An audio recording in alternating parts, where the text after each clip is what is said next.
وەزارەتی ناوخۆی شانشینی عەرەبستانی سعودیە پلانی پاراستنی خۆی ئاشکرا کردووە بۆ ڕۆژەکانی ئەم ساڵی حەجکردن. بەلانی کەم 10,000 سەرباز لە شاری مەککە دانراون بۆ ڕێخستنی کاروبار و هاتوچۆی خەڵک. سەرچاوەکان ئاماژە دەکەن بەوەی زیاتر لە 2 ملیۆن کەسی موسڵمان لە سەرانسەری جیهانەوە سەردانی عەرەبستانی سعودییان کردووە بۆ بەجێگەیاندنی فەریزەتی حەج کە 5 ڕۆژ دەخایەنێت.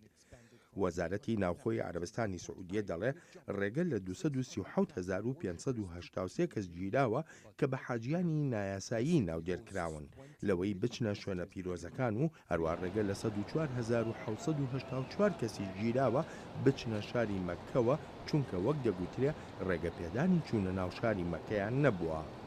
عەرەبستانی سعودیە ڕێوشێنی توندی ئاسایشی گرتوۆتە بەر لە مەڕاستیمی حەجی ئەم ساڵدا بۆ دڵنیابوون لە پارێزراوی حاجیەکان و هەروەها ڕێگەگرتنیش لە ئەگەرەکانی هەر هێرشێکی تێرۆرکاری.